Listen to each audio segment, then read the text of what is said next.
Hi ವೀಕ್ಷಕರೇ, ನೋಡಿ, ಸರ್ಕಾರದಿಂದ ಸಿಎಂ ಡಿ.ಕೆ. ಶಿವಕುಮಾರ್ ಅವರು ಪ್ರತಿಯೊಂದು ಗೃಹಲಕ್ಷ್ಮಿ ಫಲಾನುಭವಿಗಳಿಗೆ ಒಂದು ಶಾಕಿಂಗ್ ನ್ಯೂಸ್ನ ಕೊಟ್ಟಿದ್ದಾರೆ.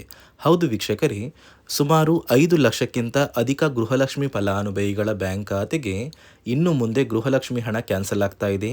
ನಿಮ್ಮ ಬ್ಯಾಂಕ್ ಖಾತೆಗೆ ಹಣ ಬರಲೇಬೇಕು ಅಂದರೆ ನೀವು ಈ ಕೂಡಲೇ ಗೃಹಲಕ್ಷ್ಮಿಗೆ ಮರು ಅರ್ಜಿನ ಹಾಕಬೇಕಾಗುತ್ತೆ. ಹೇಗೆ ಮರು ಅರ್ಜಿ ಹಾಕಬೇಕು ಅಂತ ತಿಳಿಸ್ಕೊಡ್ತೀನಿ. ಅದೇ ರೀತಿ ಸರ್ಕಾರದಿಂದ 6,000 ಗೃಹಲಕ್ಷ್ಮಿ ಹಣನ ಫಲಾನುಭವಿಗಳಿಗೆ ಈಗಾಗಲೇ ಜಮಾ ಮಾಡೋದಕ್ಕೆ ಶುರು ಮಾಡಿದ್ದು, ನಿಮ್ಮ ಬ್ಯಾಂಕ್ ಖಾತೆಗೆ ನಾಳೆ ಗುರುವಾರ ಜುಲೈ 2ರಂದು ಕರ್ನಾಟಕದ 27 ಜಿಲ್ಲೆಗಳನ್ನು 2 ವಿಭಾಗ ಮಾಡಿ ಮಧ್ಯಾಹ್ನ 1 ಅಥವಾ 2 ಗಂಟೆಯ ಸಮಯಕ್ಕೆ ಈ 6,000 ಹಣ ಫಲಾನುಭವಿಗಳಿಗೆ ಸರ್ಕಾರ ಜಮಾ ಮಾಡ್ತಾ ಇದೆ. ಅದೇ ರೀತಿ ರೇಷನ್ ಕಾರ್ಡ್ ದಾರರಿಗೂ ಕೂಡ 3 ಭರ್ಜರಿ ಗುಡ್ಡಿಸ್ನ ಕೊಟ್ಟಿದ್ದು, ಯಾರಿಗೆಲ್ಲ ಗೃಹಲಕ್ಷ್ಮಿ ಹಣ ಬರುತ್ತೆ ಮತ್ತು ಕ್ಯಾನ್ಸಲ್ ಆಗುತ್ತೆ ಅಂತ ನಾನು ನಿಮಗೆ ತಿಳಿಸ್ಕೊಡ್ತೀನಿ. ಅದಕ್ಕಿಂತ ಮೊದಲು ನೀವು ನನ್ನ ಚಾನಲ್ನ ಸಬ್ಸ್ಕ್ರೈಬ್ ಆಗಿಲ್ಲ ಅಂದರೆ ದಯಮಾಡಿ ಪ್ರತಿಯೊಬ್ಬರು ಚಾನಲ್ನ ಸಬ್ಸ್ಕ್ರೈಬ್ ಮಾಡಿಕೊಂಡು ಹಾಗೆ ವಿಡಿಯೋಗೆ ಒಂದು ಲೈಕ್ನ ಕೊಡಿ. ಹೌದು ವೀಕ್ಷಕರೇ, ಸರ್ಕಾರದಿಂದ ಪ್ರತಿಯೊಂದು ಗೃಹಲಕ್ಷ್ಮಿ ಫಲಾನುಭವಿಗಳಿಗೆ ಸಿಎಂ ಡಿ.ಕೆ. ಶಿವಕುಮಾರ್ ಅವರು ಒಂದು ಶಾಕಿಂಗ್ ನ್ಯೂಸ್ನ ಕೊಟ್ಟಿದ್ದಾರೆ. ಸುಮಾರು 5 ಲಕ್ಷಕ್ಕಿಂತ ಅಧಿಕ ಮಹಿಳೆಯರ ಬ್ಯಾಂಕ್ ಖಾತೆಗೆ ಇನ್ನು ಮುಂದೆ ಗೃಹಲಕ್ಷ್ಮಿ ಹಣನ ನಾವು ಜಮಾ ಮಾಡ್ತಾ ಇಲ್ಲ, ಆ ಒಂದು ಫಲಾನುಭವಿಗಳಿಗೆ ಕ್ಯಾನ್ಸಲ್ ಮಾಡಿದ್ದೀವಿ ಅಂತ ಆದೇಶ ಮಾಡಿದ್ದು, ನಿಮ್ಮ ಬ್ಯಾಂಕ್ ಖಾತೆಗೆ ಹಣ ಬರಬೇಕು ಅಂದರೆ ನೀವು ಈ ಕೂಡಲೇ ಗೃಹಲಕ್ಷ್ಮಿಗೆ ನಿಮ್ಮ ಒಂದು ರೇಷನ್ ಕಾರ್ಡ್ ಮತ್ತು ಆಧಾರ್ ಕಾರ್ಡ್ನ ಕೊಟ್ಟು ಮರು ಅರ್ಜಿನ ಸಲ್ಲಿಸಬೇಕು. ನಿಮ್ಮ ಊರಿಗೆ ಹತ್ತಿರವಿರುವ ಕರ್ನಾಟಕ ಒನ್, ಗ್ರಾಮ ಒನ್ ಅಥವಾ ಬೆಂಗಳೂರು ಒನ್ ಸೇವಾ ಕೇಂದ್ರಕ್ಕೆ ಹೋಗಿ ನೀವು ಮರು ಅರ್ಜಿನ ಹಾಕೋದು ಕಡ್ಡಾಯ. ಅದೇ ರೀತಿ ಸರ್ಕಾರದಿಂದ ಈಗಾಗಲೇ ಗೃಹಲಕ್ಷ್ಮಿ ಯೋಜನೆಯ ಪ್ರತಿ ಫಲಾನುಭವಿಗಳಿಗೆ 6,000 ಹಣನ ಜಮಾ ಮಾಡ್ತಾ ಇದೆ. ಅಂದರೆ ಕಳೆದ 3 ತಿಂಗಳ ಹಣ ನಿಮ್ಮ ಬ್ಯಾಂಕ್ ಖಾತೆಗೆ ಬರ್ತಾ ಇದ್ದು, ಜೂನ್ ತಿಂಗಳ 32ನೇ ಕಂತು, ಮೇ ತಿಂಗಳ 31ನೇ ಕಂತು ಮತ್ತು ಏಪ್ರಿಲ್ ತಿಂಗಳ ಹಣ ಪೆಂಡಿಂಗ್ ಇದ್ದರೆ ಏಪ್ರಿಲ್ ತಿಂಗಳ 30ನೇ ಕಂತಿನ ಹಣ ಕೂಡ ಫಲಾನುಭವಿಗಳಿಗೆ ಸರ್ಕಾರ ಜಮಾ ಮಾಡ್ತಾ ಇದ್ದು, ನಾಳೆ ಗುರುವಾರ ಜುಲೈ 2ರಂದು ಕರ್ನಾಟಕದ 27 ಜಿಲ್ಲೆಗಳಿಗೆ 2 ವಿಭಾಗ ಮಾಡಿ 2 ಹಂತಗಳಲ್ಲಿ ಮಧ್ಯಾಹ್ನ 2 ಗಂಟೆಗೆ ಸರ್ಕಾರ ಈ ಗೃಹಲಕ್ಷ್ಮಿ ಯೋಜನೆಯ 6,000 ಹಣನ ಜಮಾ ಮಾಡ್ತಾ ಇದೆ. ಇಲ್ಲಿ ಮೊದಲ ಹಂತದಲ್ಲಿ ಯಾವ ಜಿಲ್ಲೆಗಳಿಗೆ ಹಣ ಬರುತ್ತೆ ಅಂದರೆ ಬೆಂಗಳೂರು ನಗರ, ಬೆಂಗಳೂರು ಗ್ರಾಮಾಂತರ, ರಾಮನಗರ, ಚಿಕ್ಕಬಳ್ಳಾಪುರ, ಚಿತ್ರದುರ್ಗ, ದಾವಣಗೆರೆ, ಕೋಲಾರ, ಶಿವಮೊಗ್ಗ, ತುಮಕೂರು, ಬಾಗಲಕೋಟೆ, ಬೆಳಗಾವಿ, ವಿಜಯಪುರ, ಧಾರವಾಡ, ಗದಗ, ಹಾವೇರಿ, ಉತ್ತರ ಕನ್ನಡ. ಅದೇ ರೀತಿ ಎರಡನೆಯ ಹಂತದಲ್ಲಿ ಚಾಮರಾಜನಗರ, ಚಿಕ್ಕಮಗಳೂರು, ದಕ್ಷಿಣ ಕನ್ನಡ, ಹಾಸನ, ಕೊಡಗು, ಮಂಡ್ಯ, ಮೈಸೂರು, ಉಡುಪಿ, ಬಳ್ಳಾರಿ, ಬೀದರ್, ಕಲಬುರಗಿ, ಕೊಪ್ಪಳ, ರಾಯಚೂರು, ಯಾದಗಿರಿ ಮತ್ತು ವಿಜಯನಗರ. ಹೀಗೆ ಸರ್ಕಾರ 2 ಹಂತಗಳಲ್ಲಿ ಪ್ರತಿ ಫಲಾನುಭವಿಗಳಿಗೆ 6,000 ಗೃಹಲಕ್ಷ್ಮಿ ಹಣನ ಜಮಾ ಮಾಡ್ತಾ ಇದೆ. ಆದರೆ ಸರ್ಕಾರದಿಂದ ಇನ್ನು ಮುಂದೆ ಸಾಕಷ್ಟು ಫಲಾನುಭವಿಗಳ ಬ್ಯಾಂಕ್ ಖಾತೆಗೆ ಗೃಹಲಕ್ಷ್ಮಿ ಹಣನ ಸರ್ಕಾರ ಕ್ಯಾನ್ಸಲ್ ಮಾಡುವುದಾಗಿ ನಿರ್ಧಾರ ಮಾಡಿದೆ. ಯಾಕಂದರೆ ನಿಮ್ಮ ಬ್ಯಾಂಕ್ ಖಾತೆಗೆ ನೀವು ಹಣ ಪಡಿಬೇಕು ಮತ್ತು ಗೃಹಲಕ್ಷ್ಮಿ ಹಣ ಇನ್ನು ಮುಂದೆ ಬರಬೇಕು ಅಂದರೆ ನೀವು ಸರ್ಕಾರ ಕೊಟ್ಟಿರುವ ಹೊಸ ನಿಯಮಗಳನ್ನ ಪಾಲಿಸಬೇಕು ಮತ್ತು ಗೃಹಲಕ್ಷ್ಮಿಗೆ ಮರು ಅರ್ಜಿನ ಹಾಕಬೇಕಾಗುತ್ತೆ. ನಿಮ್ಮ ಬ್ಯಾಂಕ್ ಖಾತೆಗೆ ಗೃಹಲಕ್ಷ್ಮಿ ಯೋಜನೆಯ 3 ತಿಂಗಳ 6,000 ಹಣ ಜಮಾ ಆಗಬೇಕು ಅಂದರೆ ನೀವು ಆದಷ್ಟು ಬೇಗ ಗೃಹಲಕ್ಷ್ಮಿಗೆ ಮರು ಅರ್ಜಿನ ಹಾಕೋದು ಕಡ್ಡಾಯ. ಯಾವ ಕಾರಣಕ್ಕೆ ನೀವು ಮರು ಅರ್ಜಿ ಹಾಕಬೇಕು ಅಂತ ಕೂಡ ತಿಳಿಸ್ಕೊಡ್ತಾ ಇದ್ದೀನಿ. ನೋಡಿ ವೀಕ್ಷಕರೇ, ಸುಮಾರು 2ರಿಂದ 3 ಲಕ್ಷಕ್ಕಿಂತ ಅಧಿಕ ಮಹಿಳೆಯರಿಗೆ ಗೃಹಲಕ್ಷ್ಮಿ ಹಣನ ಸರ್ಕಾರ ಕ್ಯಾನ್ಸಲ್ ಮಾಡಿದೆ. ಯಾಕಂದರೆ ಈ 3 ಲಕ್ಷಕ್ಕಿಂತ ಅಧಿಕ ಫಲಾನುಭವಿಗಳ ಬ್ಯಾಂಕ್ ಖಾತೆಗೆ ಪ್ರತಿ ತಿಂಗಳು ಗೃಹಲಕ್ಷ್ಮಿ ಹಣ ಜಮಾ ಆಗ್ತಾ ಇತ್ತು. ಸುಮಾರು ಸಾಕಷ್ಟು ಫಲಾನುಭವಿಗಳು ಮರಣ ಹೊಂದಿದ್ದಾರೆ. ಆ ಮರಣ ಹೊಂದಿರುವ ಫಲಾನುಭವಿಗಳ ಒಂದು ಸಂಖ್ಯೆ 2 ಲಕ್ಷಕ್ಕಿಂತ ಜಾಸ್ತಿ ಇದೆ. ಇದೇ ಕಾರಣಕ್ಕೆ ಪ್ರತಿ ಫಲಾನುಭವಿಗಳು ಗೃಹಲಕ್ಷ್ಮಿಗೆ ಮರು ಅರ್ಜಿನ ಹಾಕಿ ನಿಮ್ಮ ಬ್ಯಾಂಕ್ ಖಾತೆಗೆ ನೀವು ಹಣ ಪಡಿಬೇಕು. ಇಲ್ಲಿ ಮರು ಅರ್ಜಿ ಹಾಕುವ ಮೂಲಕ ಸರ್ಕಾರಕ್ಕೆ ನೀವು ಇನ್ನೂ ಕೂಡ ಗೃಹಲಕ್ಷ್ಮಿ ಹಣನ ಪಡಿತಾ ಇದ್ದೀರಿ ಅಂತ ತಿಳಿದು ಬರುತ್ತೆ. ಮತ್ತು ಯಾರೆಲ್ಲ ಫಲಾನುಭವಿಗಳು ಮರು ಅರ್ಜಿನ ಹಾಕೋಲ್ಲ ಅಂತಹ ಫಲಾನುಭವಿಗಳ ಒಂದು ಹೆಸರನ್ನ ಗೃಹಲಕ್ಷ್ಮಿ ಯೋಜನೆಯ ಅರ್ಹರ ಪಟ್ಟಿಯಿಂದ ಸರ್ಕಾರ ಕ್ಯಾನ್ಸಲ್ ಮಾಡುತ್ತೆ. ಸರ್ಕಾರಕ್ಕೆ 2 ಲಕ್ಷಕ್ಕಿಂತ ಅಧಿಕ ಮಹಿಳೆಯರು ಮರಣ ಹೊಂದಿರೋದು ತಿಳಿದು ಬಂದಿದೆ. ಇದೇ ಕಾರಣಕ್ಕೆ ಈ ಜೂನ್ ತಿಂಗಳಲ್ಲಿ ಸರ್ಕಾರದಿಂದ ನೇಮಕಗೊಂಡಿರುವ ಕೆಲವು ಅಧಿಕಾರಿಗಳು ನಿಮ್ಮ ಮನೆ ಬಾಗಿಲಿಗೆ ಬಂದು ಪ್ರತಿ ಫಲಾನುಭವಿಗಳ ಒಂದು ದಾಖಲಾತಿಗಳನ್ನ ಮರುಪರಿಶೀಲನೆ ಮಾಡಿ ಮತ್ತೆ ಅರ್ಜಿನ ಹಾಕ್ಸ್ಕೊಂಡು ಹೋಗ್ತಾರೆ. ನಂತರ ನಿಮ್ಮ ಬ್ಯಾಂಕ್ ಖಾತೆಗೆ 3 ತಿಂಗಳ 6,000 ಹಣ ಬರುತ್ತೆ. ಅದೇ ರೀತಿ ಇನ್ನು ಮುಂದೆ ಪ್ರತಿ ವರ್ಷವೂ ಕೂಡ ನೀವು ವರ್ಷದ ಕೊನೆಯಲ್ಲಿ ಗೃಹಲಕ್ಷ್ಮಿಗೆ ನೀವು ಹೊಂದಿರುವ ಲೈಫ್ ಸರ್ಟಿಫಿಕೇಟ್ನ ಕೊಟ್ಟು ಅರ್ಜಿನ ಹಾಕಿದ್ರೆ ಮಾತ್ರ ಆ ಒಂದು ವರ್ಷದಲ್ಲಿ ಪ್ರತಿ ತಿಂಗಳು ಗೃಹಲಕ್ಷ್ಮಿ ಯೋಜನೆಯ 6,000 ಹಣ ಬರುತ್ತೆ. ಈಗಾಗಲೇ ಫಲಾನುಭವಿಗಳಿಗೆ ಗೃಹಲಕ್ಷ್ಮಿ ಹಣ ಜಮಾ ಆಗೋದಕ್ಕೆ ಸ್ಟಾರ್ಟ್ ಆಗಿದೆ. ಆದಷ್ಟು ಬೇಗ ಈ ಜೂನ್ ತಿಂಗಳಲ್ಲಿ ಪ್ರತಿಯೊಬ್ಬರು ಗೃಹಲಕ್ಷ್ಮಿಗೆ ಮರು ಅರ್ಜಿನ ಹಾಕಿ ಈ ಒಂದು ಹಣನ ಪಡ್ಕೊಳ್ಳಿ. ಮತ್ತು ಸರ್ಕಾರ ಈ ಗೃಹಲಕ್ಷ್ಮಿ ಹಣಕ್ಕೆ ಕೆಲವು ನಿಯಮಗಳನ್ನ ಕೂಡ ಜಾರಿಗೆ ತಂದಿದೆ. ಅದೇ ರೀತಿ ರೇಷನ್ ಕಾರ್ಡ್ ಹೊಂದಿರುವ ಪ್ರತಿಯೊಂದು ಕಾರ್ಡ್ದಾರರಿಗೂ ಕೂಡ ಸರ್ಕಾರ 3 ಮುಖ್ಯವಾದ ಭರ್ಜರಿ ಗುಡ್ ನ್ಯೂಸ್ನ ಕೊಟ್ಟಿದ್ದು, ಮೊದಲ ಒಂದು ಗುಡ್ ನ್ಯೂಸ್ ಬಂದು ಸರ್ಕಾರ ಹೊಸ ರೇಷನ್ ಕಾರ್ಡ್ಗೆ ಅರ್ಜಿನ ಸ್ವೀಕಾರ ಮಾಡ್ತಾ ಇದೆ.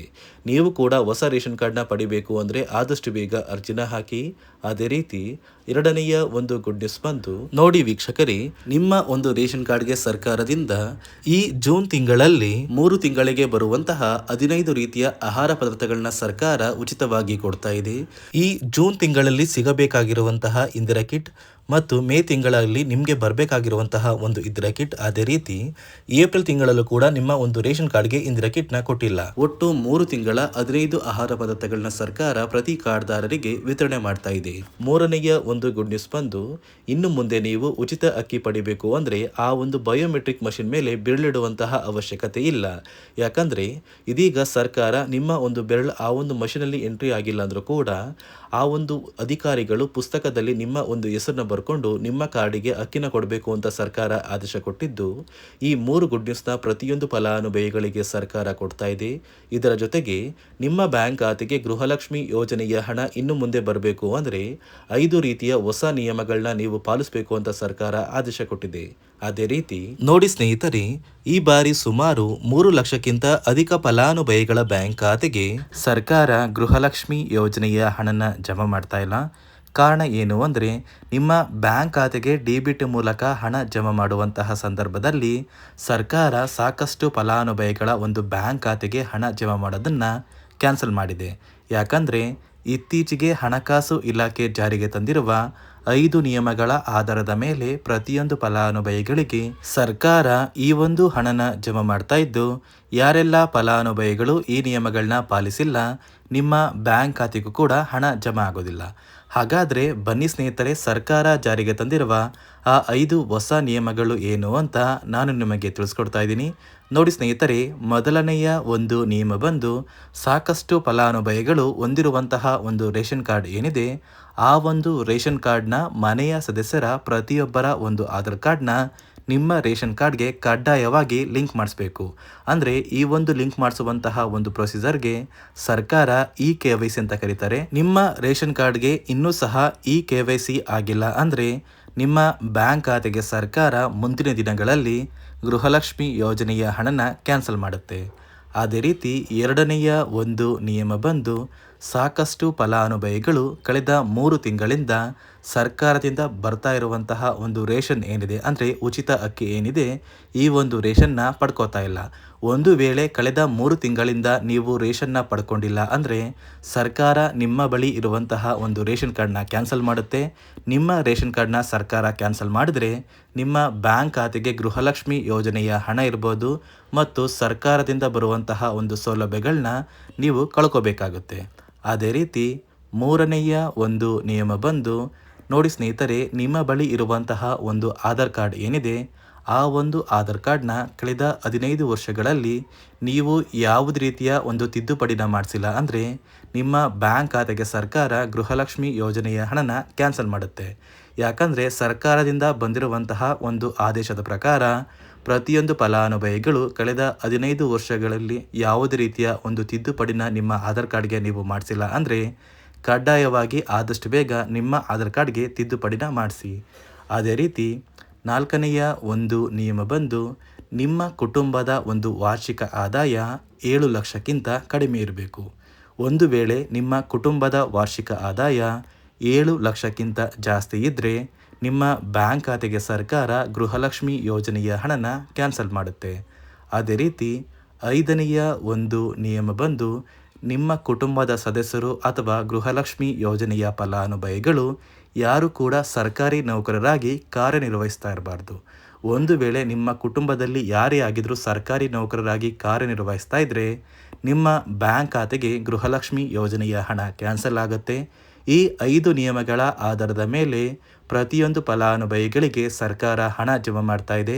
ಒಂದು ವೇಳೆ ನೀವು ಈ 5 ನಿಯಮಗಳನ್ನ ಪಾಲಿಸಿಲ್ಲ ಅಂದ್ರೆ ನೀವು ಕೂಡ ಗೃಹಲಕ್ಷ್ಮಿ ಯೋಜನೆಯ ಹಣದಿಂದ ವಂಚಿತರಾಗಬೇಕಾಗುತ್ತೆ. ನೋಡಿ ವೀಕ್ಷಕರೇ, ಸರ್ಕಾರದಿಂದ ಪ್ರತಿ ಗೃಹಲಕ್ಷ್ಮಿ ಫಲಾನುಭವಿಗಳಿಗೆ ನಾಳೆ ಗುರುವಾರ ಜುಲೈ 2ರಂದು 3 ತಿಂಗಳ 6,000 ಗೃಹಲಕ್ಷ್ಮಿ ಹಣ 27 ಜಿಲ್ಲೆಗಳಿಗೆ ಬರ್ತಾ ಇದ್ದು ನಿಮ್ಮ ಬ್ಯಾಂಕ್ ಖಾತೆಗೆ ಆದಷ್ಟು ಬೇಗ ಬರುತ್ತೆ. ಮತ್ತು ರೇಷನ್ ಕಾರ್ಡ್ದಾರರಿಗೆ 3 ಭರ್ಜರಿ ಗುಡ್ಡಿಸ್ನ ಕೊಟ್ಟಿದೆ. ಅದೇ ರೀತಿ ಆದಷ್ಟು ಬೇಗ ನೀವು ಗೃಹಲಕ್ಷ್ಮಿಗೆ ಮರು ಅರ್ಜಿ ಹಾಕಿ ಅಂತ ಹೇಳ್ತಾ, ಇದಿಷ್ಟು ಸರ್ಕಾರದಿಂದ ಬಂದಿರುವ ಮಾಹಿತಿಯಾಗಿದ್ದು, ನಾನು ಕೊಟ್ಟಿರುವ ಮಾಹಿತಿ ನಿಮಗೆ ಇಷ್ಟ ಆಗಿದ್ದಲ್ಲಿ ನನ್ನ ಚಾನಲ್ನ ಸಬ್ಸ್ಕ್ರೈಬ್ ಮಾಡಿಕೊಂಡು ಹಾಗೆ ವಿಡಿಯೋಗೆ ಒಂದು ಲೈಕ್ನ ಕೊಡಿ.